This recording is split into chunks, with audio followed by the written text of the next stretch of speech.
When I was in college, I got to do a foreign language immersion program and I chose French.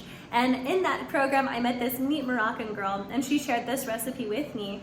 It was so amazing that I had to have it. She did it with chicken. I'm doing it here with beans, as another Moroccan friend showed me.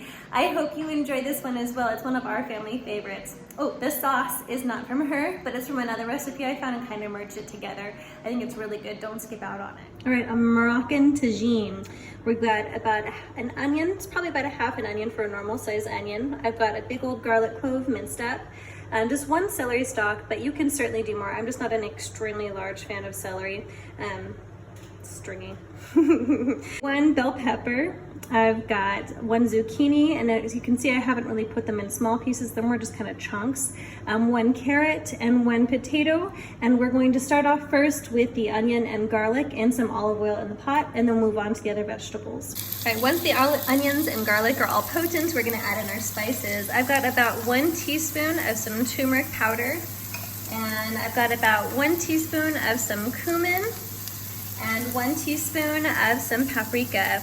Now, my friend didn't give very clear proportions of how much to do with each spice, so this is just kind of what I do.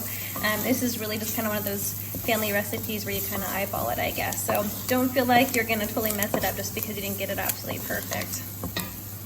All right, next I've dumped in all the rest of the vegetables, and we're just kind of getting the spices all around that and mixing it all together. But we're not intending to really cook very much more, so just get those spices everywhere. And then we're gonna add in a bunch of water. Just enough to almost cover the vegetables, but not quite.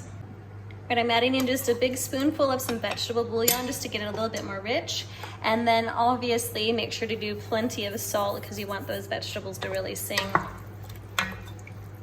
All right, we want this to get to a simmer, and we're just gonna cook it until all the vegetables are a little bit cooked through. Obviously not soggy, but just kind of fork soft. And while we're waiting for that, we can start up on some couscous and a little bit of an herby sauce that makes this really sing. So I've got a bunch of hot water here. As you can see, it's kind of starting to bubble. And really, that's about as hot as you really have to have it. You don't even have to get to a rolling boil. So 2 cups of water, and I'm gonna add in 1.5 cups of just some couscous and then stir like crazy. Gotta make sure to salt right away because this gets, woo, this gets soft way quickly, as you can see. Right before your very eyes. It wasn't even like 15 seconds. And it's done. So we're gonna let it sit here with just the lid on to make sure it's nice and soft and call it good. All right, next we can take some cashews, just about 1/2 cup, and just barely cover it with some water. And then we're gonna give it a whirl here in the blender.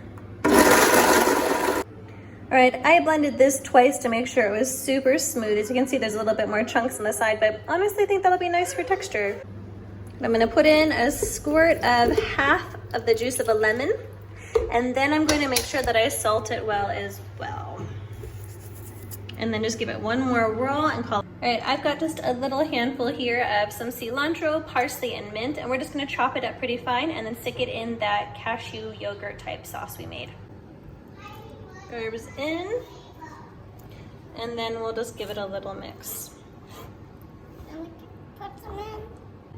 All right, finally add in 1 cup or 2 of some chickpeas. You can do white beans or red beans as well, and it works out really nicely.